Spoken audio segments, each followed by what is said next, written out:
This is Europe. NATO countries in blue, Russia in red. But if you zoom in here, you'll find a red dot in the heart of NATO. This is Kaliningrad, a Russian region home to 1 million people. But it's not just a piece of Russia that got left behind, it's one of the most militarized zones on Earth, home to Russia's Baltic Fleet, nuclear-capable missiles, and an estimated 100 tactical nuclear warheads. All of it is sitting 600 kilometers from Berlin. But here's where it gets worse. Between this Russian stronghold and Belarus, Russia's closest ally, lies a 65-kilometer wide strip of land that military analysts call the most dangerous place in Europe. So, how did a Russian military fortress end up surrounded by NATO? What's actually inside it? And why does a 65-kilometer strip of farmland in Poland hold the entire future of Europe in its hands?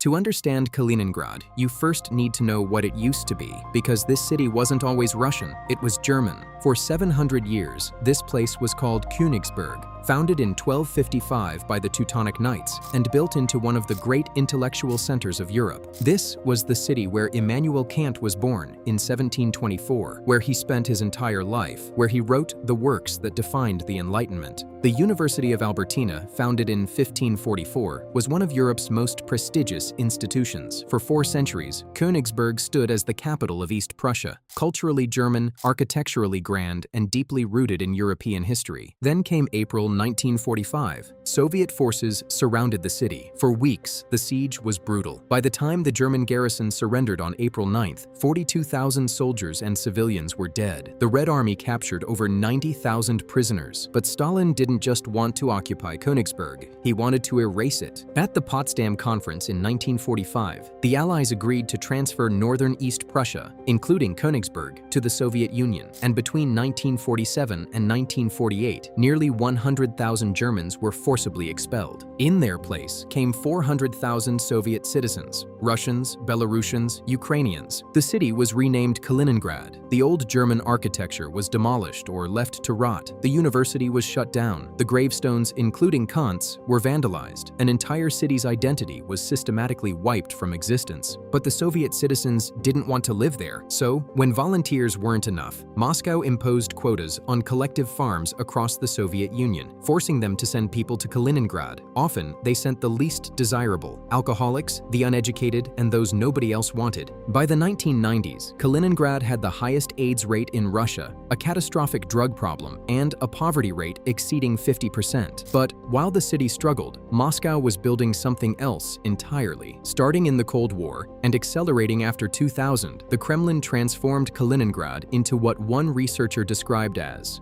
a military base with a city in the middle of it. Look at what's stationed here. The Russian 11th Army Corps, the Baltic Fleet, Russia's oldest naval formation, with 52 surface warships, including 4 Starogushchi-class corvettes armed with cruise missiles. The 152nd Missile Brigade, based in Chernyakovsk, operates at least 12 Iskander missile launchers. Depending on the variant, these missiles can strike targets up to 2,500 kilometers away, putting all of Poland, Berlin, and parts of Scandinavia within range.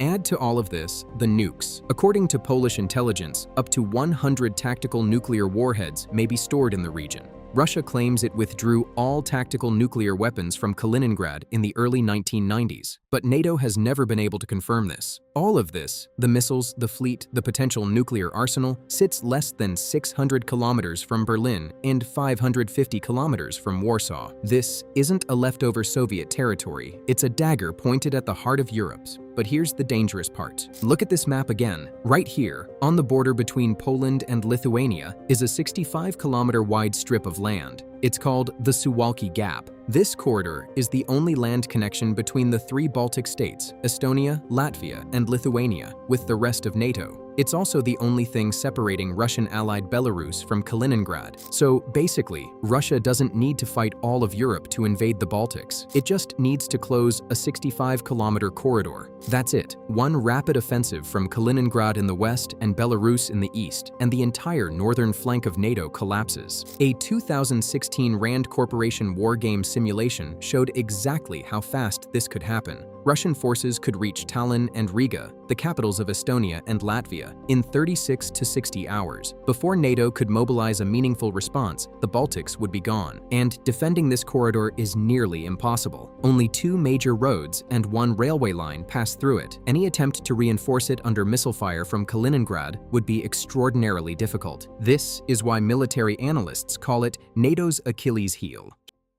Here's what nobody is talking about. Russia is already using Kaliningrad to fight a war. It just doesn't look like one. In January 2025 alone, Polish monitoring systems detected over 2,700 incidents of GPS jamming and spoofing. Researchers traced this jamming to 2 specific locations in Kaliningrad, accurate to within 1 kilometer. Ships lose navigation, planes can't land safely, and emergency services can't operate. Then there are the cables. Between 2023 and 2024, multiple underwater fiber optic cables connecting Finland, Estonia, Sweden, and Germany were mysteriously severed. Every time, Russian or Russian-linked vessels were in the area. This is the war NATO wasn't built to fight. No tanks, no formal declarations, just persistent, deniable attacks on infrastructure that slowly degrade NATO's ability to operate in the region. And Kaliningrad is the perfect launch point. Isolated, militarized, and positioned exactly where it can cause maximum disruption with minimum accountability. So, what happens next? In July 2025, the US commander in Europe said NATO could occupy Kaliningrad in a conflict. Russia's response was immediate. Any attack on Kaliningrad would be met with nuclear retaliation. That's the trap. Kaliningrad is both Russia's greatest vulnerability and its most dangerous weapon. It's like a cornered man with nothing left to lose, but has enough firepower to take everyone down with him.